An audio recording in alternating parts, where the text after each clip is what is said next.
The Yankees beat up on the Royals, and Anthony Volpe is making the most of his time in the starting lineup. We're going to talk about all of it next on a brand new Locked On Yankees.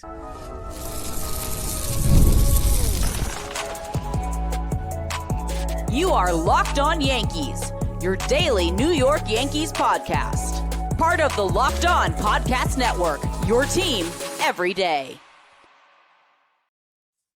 Hey there, I'm Stacey Gotsulias. He's Brian McKeon. Welcome to the show. Speaking of the show, we're going to go around the league because there's some things we need to talk about, including a 10-game losing streak by a team who was in first place at one point, and now they're in last place in their division. So we're going to talk about that. We're going to preview the final game between the Yankees and the Royals. We're going to talk about Anthony Volpe making the most of his chance up with the Yankees. But first, making the most of things, the New York Yankees offense scoring 15 runs on 24 hits against the Royals on Tuesday night. Yeah, a lot of historical things going on in New York sports over the last couple of hours, 24 hours. And this was one of those things. Now, not as significant as what's going on the basketball court, but hear me out, Stacey. 15 runs, 24 hits, 50 at-bats. 50 at-bats in a game. This is the first time in Yankees history that every single starting 9 player had at least 2 hits in the game. Right. I mean, I know the Royals are bad. We both know they're bad. They showed us that they're bad. But this is an all-time performance from the Yankees, and it's going to get overshadowed by what's going on in New York sports lately. But this is unbelievable. Truth be told, it really is. I mean, 15 runs in a single game, and it's incredible. Yeah, well, coming in, we knew that Bailey Falter was an opener. He had only pitched 7 1/3 innings coming into the game as a reliever. He had an ERA over 9. It's now much higher than that. It's nearly 13 at this point. Well, nearly 14. It's 13.97. Oh, it went up to that. Okay. Yeah. Last I checked, it was 12.54. Okay. Yeah, it's bad. It's bad. Yeah, that's what were the Royals? I don't know. What were the Royals thinking putting him as the opener when they could have put someone else who wasn't pitching that badly in as especially against this offense? Because, people like to talk about how sometimes the Yankees get shut down by people, but they salivate when they see a guy with a 9 ERA. Yeah, I mean, stat padding, and I hate to use that term with a team that, I'm watching, but it's the truth. I mean, look at this game, right? Trent Grisham gets his average above 200 in this game because he has 3 hits in 7 at-bats, by the way. He had 7 at-bats in the game. Hold on, wait. We need a moment for this. Trent Grisham's batting average is above 200. Okay? Big deal for him. I don't know if it's clap-worthy, but I get what you're saying.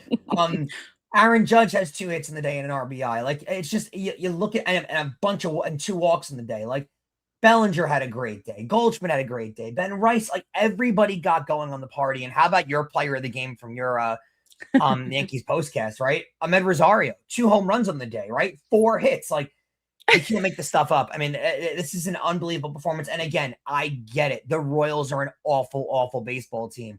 But Stacey, 15 runs is 15 runs, right? 24 hits is 24 hits. It's an all-time historical performance for them. I'm the one I can go over is 50 at-bats. Let me just read off to you the amount of at-bats these players had. And again, it's not full of walks, which makes it crazy. I'm going to start from Goldschmidt, right, which is the number 4 batter, all the way down to Wells, which is the last batter.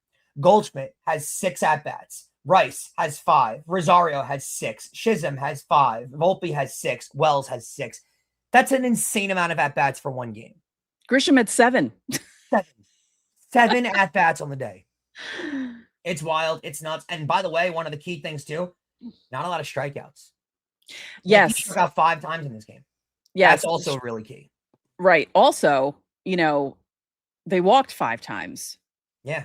On top of having the 24 hits. But yeah, the 50 at bats, when you look at that line, when you're looking at the box and you see 50, you just think to yourself, wow, that's holy cow. It's alarming. I mean, the Royals had 33 at-bats.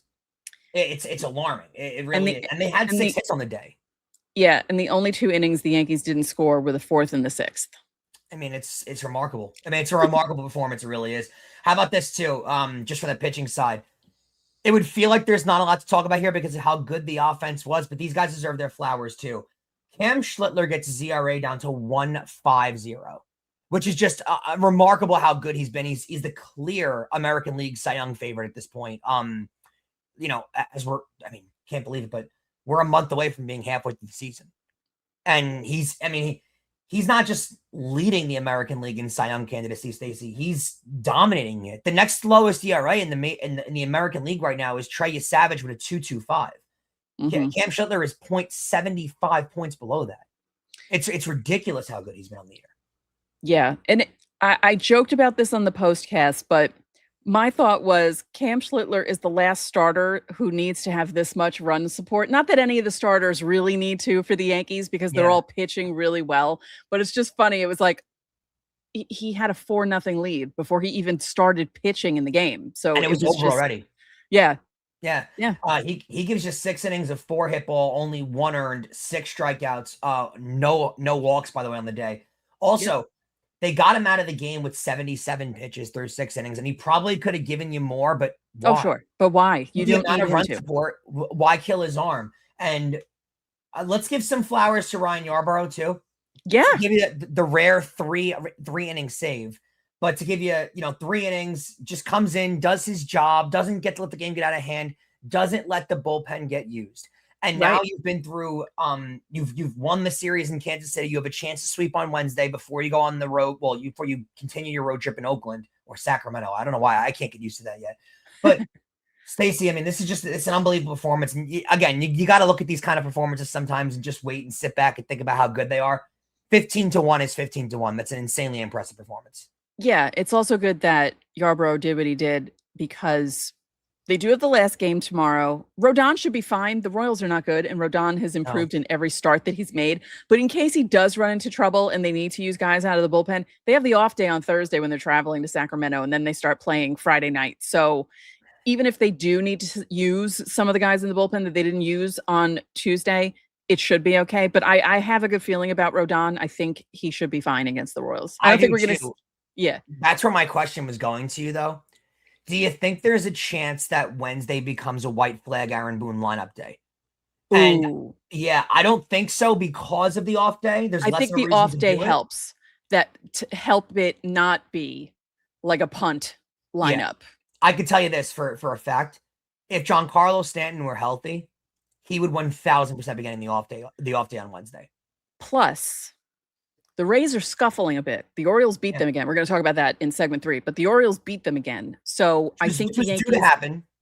Right. The Yankees need to take advantage of the fact that they're playing the Royals. I know the Orioles haven't been doing well, but for some reason they have the Rays number this week, and the Yankees need to take advantage of that and have the best lineup that they can possibly have out on Wednesday. Again, off day. Don't give guys 2 off days. Boone was so known to do that a couple seasons ago where he'd give someone off a day off on a Sunday, even though they were off Monday. I think he did it for Rizzo time. And I was like, why are you doing it? Well, but yeah, it's because his theory behind it is you're getting a guy 2 days off instead of 1, but 1 day off is enough. And I guarantee if you ask pretty much any major leaguer out there, they don't want the 2 days off. No, they want to play every day. Yeah. You want to play as much as you can. But yeah, you've got a good opportunity, like you said, to really gain some ground here on Tampa Bay. They're only 3.5 back, so it's not that brutal. It's it's early in the season, obviously. Oh, sure, but this is the time to take advantage of that. Yeah, while they're scuffling, while they're not playing well, and while you have an easy schedule, they've lost 3 in a row now. Yeah, and they've lost the series to Baltimore. They're going to play the last game against Baltimore. Here's where you want to get your victories, though, because after this, it gets easy for Tampa. They get 3 at home against the Angels. They go to Detroit, and then they go to Miami. So, they've got some pretty easy parts of the schedule. You got to hope the Orioles comply with what you're trying to do on Wednesday. Yeah. And to your point, that's what they got the Yankees have to focus on, too. You have to win your game on Wednesday. You can't be comfortable taking 2 out of 3. No. And I know they have already, but that's not what dominant teams do. Get the sweep. No. This Royals team is a bad baseball team. Get the sweep and show them who's better. Yeah, I'm surprised by how bad they are. Witt is doing well for them. He had a home run in both of the games so far. But, you have other guys who are not. Perez feels like he's been around for 25 years and that he's 45. He's really only like 33 or 34, but he's batting .212. Yeah. That's not helpful. And he's a catcher, so it feels like, his days are winding down with how his knees are and stuff. But look at the rest of their lineup and guys they're expecting to get things out of, right? Vinny Pasquantino is one of the top prospects in all of baseball, is supposed to be giving them something, hitting 203. Michael Massey, who came in late in this game, is supposed to be really good for them, 223. Isaac Collins, 216. Like, they're getting nothing from, Jack Caglione, 239. Like, they're getting nothing from the guys that are supposed to be the key points in their lineup. You combine that with their pitching not being very good, Stacey, and it is kind of upsetting. And you they're a first rate example of how a team can really fumble things when things are on the up and up for a franchise. The Royals were in the playoffs 2 seasons ago. Remember the Yankees, ousted them pretty quickly in the ALDS, but they were in the postseason with really good starting pitching. And I remember our episode going into that series, we both had a little bit of skepticism going into that series, basically saying they should win this series, but the Royals have really good starting pitching, and, good teams can get got in series like that. And the Royals were at a point in their franchise right there where you have young players that are playing really well, right? You're on the cusp, you're in the postseason. Yes, it was out shortly, but there's room to build there. There's room to grow there. Also, you're enticing to free agents now, knowing that Bobby Witt Jr. is there, knowing there's a good starting pitching staff, knowing that there's money to be spent. Like, all of that was aligned perfectly for the Royals. And then they did nothing that offseason and collapsed pretty quickly. And we see this across a lot of baseball, Stacey, where teams, they have their young talent and they try to take advantage of, oh, well, there's a lot of guys making no money and they're talented. Let's see how many years we can make as much profit as humanly possible. Pointing at you, Baltimore. And those teams wound up having really, really bad years in the following year. And the Royals did the same thing. They tried the same thing. It was a down year last year. And now look at them. I mean, they're 22-33. And honestly, they're a lot worse than what their record says this year. Right. All right. Well, coming up, Anthony Volpe is making the most out of his opportunity with the Yankees. We're going to talk about that next. The NHL playoffs are here, where every shift matters, every moment is intense, and the pressure is at its absolute highest. I have no team to talk about. My team stopped playing hockey 2 months ago, but I love rooting for the Vegas Golden Knights, and they are very close to a Stanley Cup Finals appearance. They're third in their first decade in the league, and when they're playing amazing, you got to feel amazing as well. That's why the performance, Vegas knows it, we know it. It matters on the ice, but also off the ice too. That's where Rougiette comes in. And Rougiette offers treatments designed to help you get ready and stay ready for when the time matters most. Their top option, Rougiette Ready. It combines clinically proven ingredients in a simple mint that dissolves just under your tongue. Plus, it works fast, often in about 15 minutes, and it can last up to 36 hours. Also, they offer the Go Long package designed to help with both performance and control. It's all about confidence, and it's all about feeling like yourself once again. So head over to Rougiette.com/LockedOnNHL and get 15% off your ED treatment. That's RUGIET.com/LockedOnNHL for 15% off. Rougiette, performance medicine for men. We want to thank you guys for making Locked On Yankees your first listen of the day, and thank you for making Locked On the #1 sports podcast network. Get your daily New York Yankees coverage completely ad-free by joining the Everydayer Club today. Start your 7-day free trial right now and get closer to your team without the interruptions. Click the link in the show notes or go over to lockedonyankees.supercast.com to claim your free trial. Anthony Volpe. I think it was very telling, Stacey, when they had a chance and they had a roster spot where they needed to make adjustments and they sent Spencer Jones down and kept Anthony Volpe in the majors. And I think we all kind of assumed that if Anthony Volpe wasn't going to play, he was going to go down to the minor leagues because that was going to afford him more playtime. Well, he's played, and they've given him playtime in the major leagues, and he's quite frankly played very well. As we record this right now, it's May 26th at night. The Yankees just finished their game on the 26th, and we're going into the 27th. Anthony Volpe's batting average is currently .281. He just hit his first home run with the team. He's got 7 RBIs. He has an .894 OPS. That's crazy. I don't think anyone expected Anthony Volpe to be doing this early on. He's played his way onto the major league roster. Safe to say it. I mean, we got to be honest with ourselves, right? Well, he's played. You saw it during the Mets series. He wasn't hitting the ball in the first couple of games, but he was taking his walks when he needed to, You you can know, and see it then in the he started at-bats and the hitting the quality ball. of at-bats. Yeah. Right? Yeah. You could just see the way he's seeing the ball. He's got 10 games played on the year so far, right? 9 hits in those games, 6 runs scored, by the way, 7 RBIs, 8 walks. And here's a key number that I think a lot of people are going to raise their eyebrow at: 10 strikeouts. Yeah. He's got 10 strikeouts in 10 games played. And I don't think anyone that's watched this team as closely as they have over the last couple of years saw Anthony Volpe making this much of an improvement. And I got to be honest with you, I didn't have a lot of confidence in him going forward when his comments in the minor leagues were not very incumbent on what he could do to be better. It was a lot more on like, oh, this is the team's decision and I'm here waiting. And I didn't love those comments. I didn't love the Yankees keeping him in the minor leagues. I didn't love when his option was up and they had the option to either keep him in the minors and use a player option on him or, bring him out to the major leagues. They kept him down. It showed a lack of confidence in the player. And by the way, he wasn't exactly killing the ball in the minor leagues. Right. They showed a lot of faith in him, keeping him in the major leagues, letting him pretty much play at a regular level, at a regular, playtime level. And he's proven them right.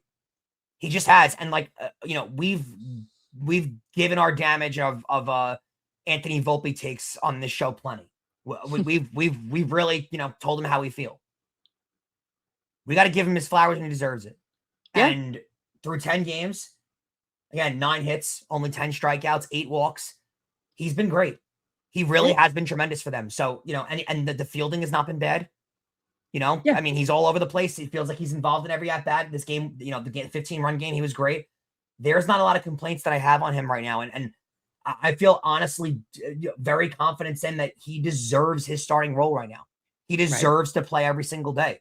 And by the way, he's got more RBIs in the year than Austin Wells. That's not good.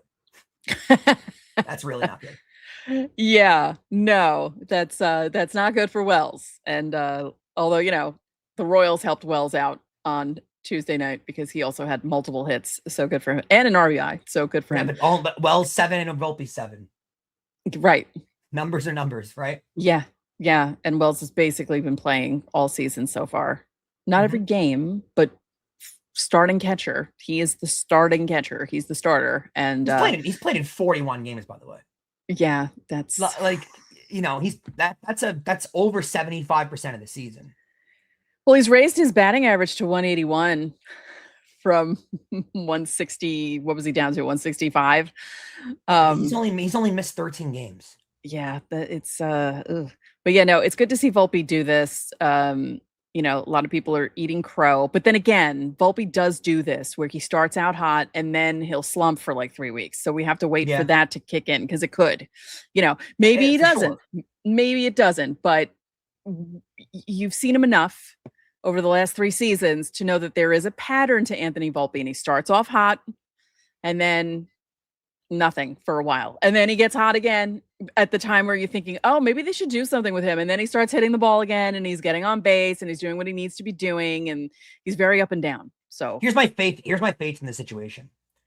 Anthony Volpe in those past seasons where he's played really well and then teetered off and then played really well again, there was nobody directly behind him threatening for his play time. And now this is where I think Caballero comes in on this roster, where it's not like Caballero struggled at the start of the year, Stacey. Like, they were fully prepared to leave Anthony Volpe in the minors and have Caballero play full-time. They were doing that for a while. And the IL stint didn't help Caballero, but they know he can play a full-time role in this team, Caballero, and they're confident that he can do that. And the second that Anthony Volpe starts to struggle and fall himself into one of those patterns, they can easily start playing Caballero more, and Volpe knows that. So I not that I think it'll necessarily work for Volpe, but I like the idea of a significant amount of pressure being on him. Where, hey, if you don't play well, if you fall into one of those 15-game stretches where you're unplayable, the Yankees are going to notice, and they're going to sit you. And I think having, whether they're going to sit him or not is a different discussion, right? But having that threat, knowing that they have an option other than you, that's the scary part for him. And that should leave a little motivation. That should light a fire under his butt to, hey, pick things up a little bit and continue this. We know the talent's there. We saw it in the rookie year. right? Like there were 20 home runs. There was a Gold Glove out there. Like the talent is there, Stacey, and it's fallen off in the last couple of years, but we know it's there. And this can be a very valuable player. We've discussed this in the past too with his struggles. You don't need 20 home runs out of this player. Heck, you don't need 80 RBIs. Those things would be great. But if he gives you 270 and he gives you a 400 on base percentage, which, by the way, that's where his on base percentage is at right now. If he gives you that and gets on base and can affect, like we've seen a lot of scenarios in these 10 games where he's stolen bases, he's affected plays, he's made things happen on the base path. If he becomes one of those type players, Stacey, with the power they have on this lineup, that's all they need. Yeah. That's all they need. So he's got a real opportunity here, and they've given him a slither of that opportunity, right? A little bit of it's opened up. Take the ball and run with it. That's the only advice we can give Anthony Volpe, and he's right there. And right now they trust him to be a starter, and they're trying to give him that chance. We just need him to seize it. He's also still really young. Like people forget how young he is. He's not even near his prime yet. He still has a couple of years before he gets to 27, 28, 29, you know? Yeah, so there is time for him to become the player that he could possibly be. Yeah. These things aren't immediate. And it does feel like, especially in pro sports, we're waiting for highly touted prospects to come up and be the stud they're expected to be at some point in their career. And we want these results immediately. No one's willing to wait. The modern day sports fan is very impatient. And, you know, these things take time. They used to, the old saying was that the jump from AA to AAA was the biggest jump you make in your minor league career. And now that's kind of gone away. And now they say the jump is from AAA to the majors, where the competition level is so big from the minor leagues to your major league career that it takes a while for these guys to click off. And how many of these guys are now doing that? Like don't get me wrong. This year has been a good year for rookies, right? JJ Weatherholt had a great year for the Cardinals, right? Bubba Chandler's been great for the Pittsburgh Pirates. Like they've had great rookies come up, but we don't hear about it all the time with major leaguers where they come up for their rookie year and they dominate immediately. Bobby Witt Jr. wasn't that way, right? Acuna wasn't that way. It takes time. And maybe Anthony Volpe's path is a little longer. Maybe it takes just a little longer for him to get going in his career than other guys. Maybe his rookie year was good and the league adjusted to him, and now he's trying to figure things out and make his adjustments back.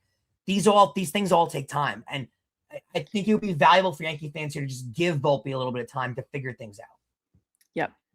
All right, coming up next, one more game in Kansas City. We're going to preview that. And then there's some news from around the league, including the Cubs. What the heck is going on with them? We're going to try and figure that out next.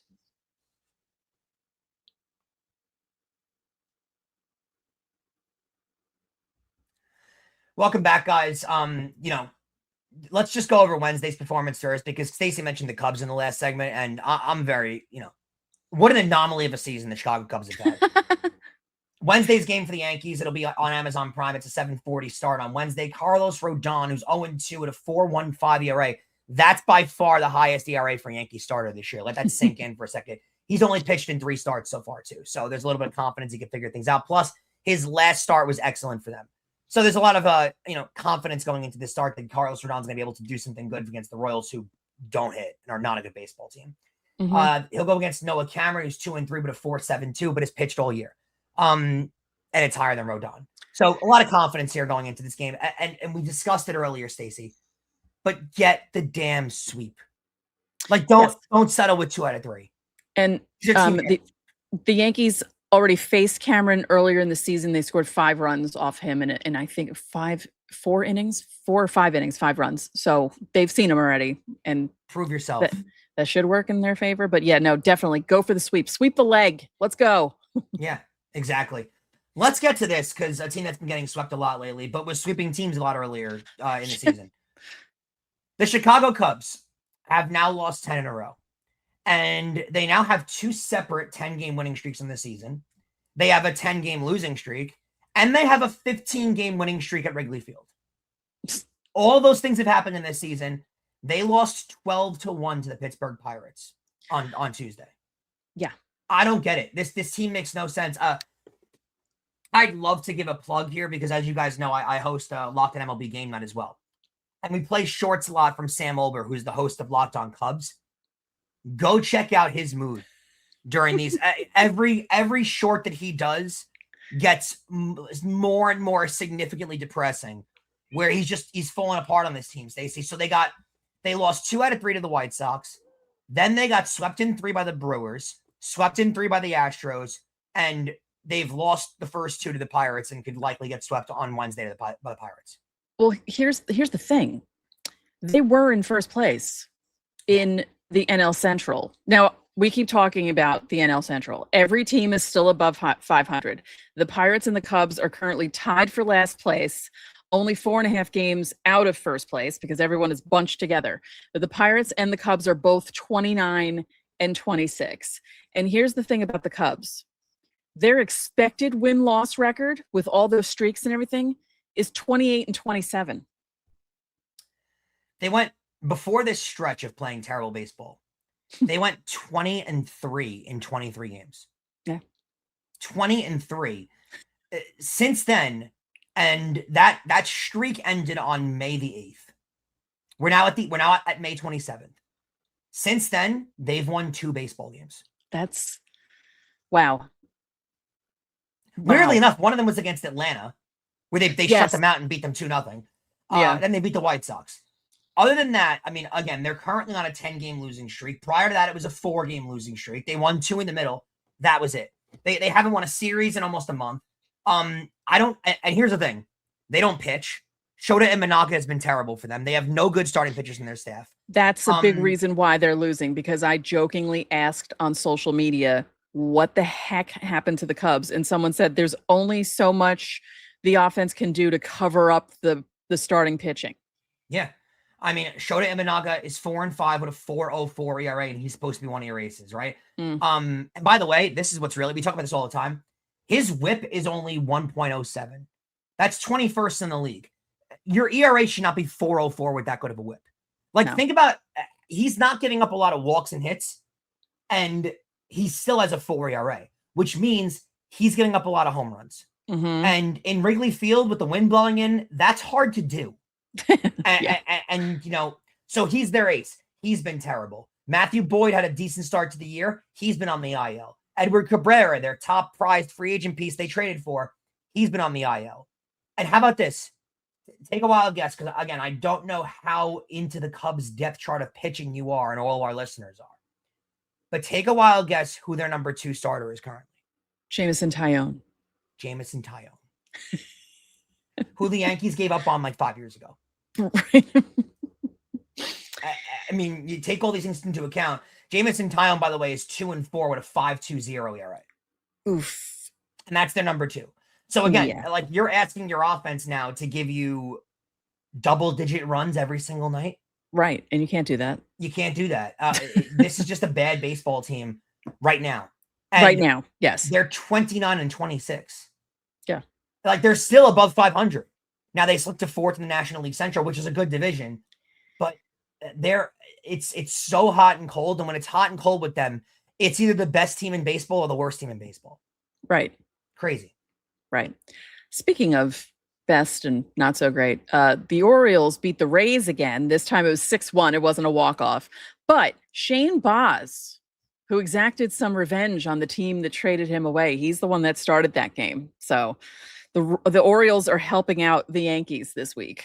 Yeah, and they need it because, again, the Rays schedule going forward is not too daunting.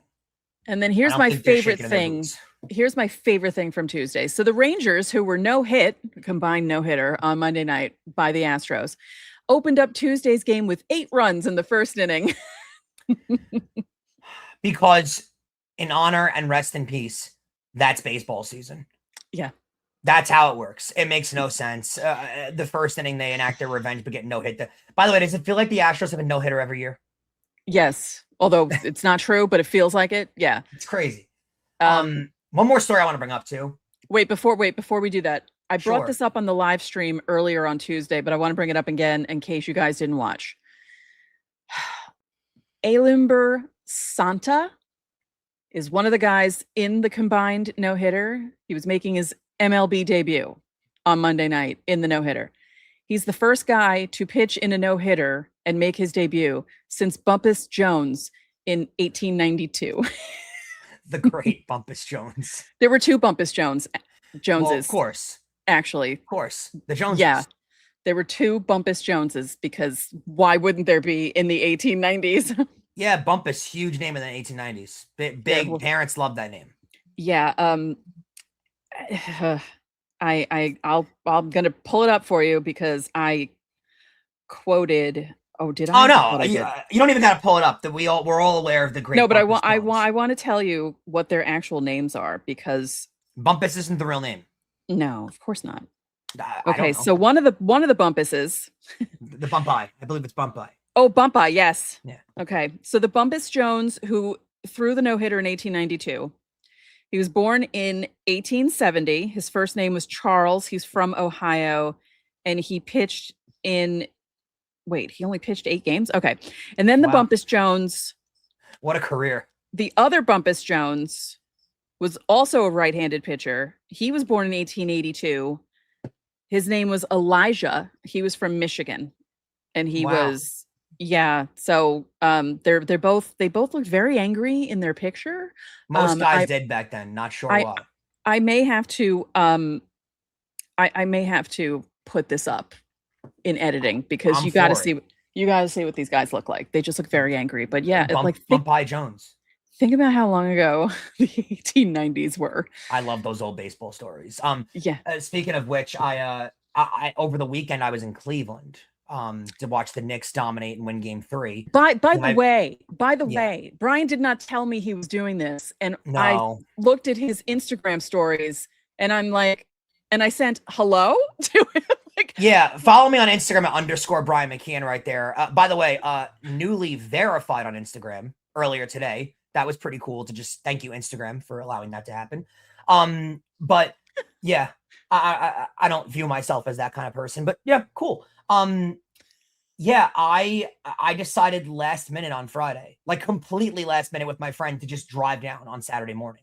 So we did it. It was nothing against like not telling you. Genuinely, I didn't know I was going until about 5 hours. You have to do that when you're young like that. Come on. Last minute road trips are the best. It was so much fun. And I drug my friend to the site of League Park. Meaning pulling his friend. He didn't drug him. He pulled him to the site.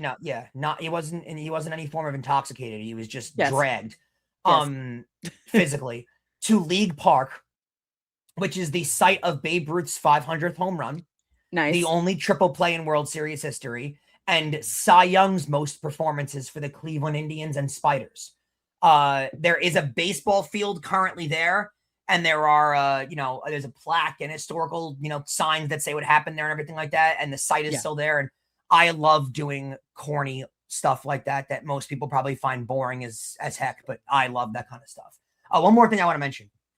You're talking about bad teams that are playing poorly, and the Yankees obviously on Tuesday beat the Royals 15-1. You know, there's a team in the Royals division that's worse than them. It's crazy. Are the Tigers worse than them? The Tigers. They're 21-34. They have collapsed since Tarek Scuba went down. Well, I mean, Stacey, they're 13-13 at home. They're 8-21 on the road. Ooh. They have a -29 run differential. They're also 1-9 in their last 10. Wow. They're terrible. Wow. That's yeah. So talk about a team that Scuba goes down in a contract year, and your team basically gives up on the season. Wow. Not a good look. Wow. That's not a good look. Terrible. Yeah, they're bad. Unbelievable. A lot of bad teams. Yeah, it's that type of year for baseball. So the Yankees need to take advantage of the fact that there are that many bad teams in the AL. So, All right. Well, thank you guys for tuning into Locked On Yankees. Make sure you subscribe and follow Locked On Yankees so you get all the latest episodes. You can follow us on Instagram at Locked On Yankees, all one word, TikTok, Locked On _Yankees. If you never miss an episode, the Everydayer Club is for you. You get ad-free Locked On Yankees episodes, members-only Discord access with a game thread. If you join the all access level, you get a newsletter and bonus episodes. Join now at lockedonyankees.supercast.com. Watching on YouTube, head over to the first ever 24/7 Locked On Podcast Network channel. Listening on audio, make Locked On MLB your second listen of the day. So that'll do it for this edition of Locked On Yankees. I'm Stacey Gotsulias. And I'm Brian McKeon. We'll catch you guys tomorrow.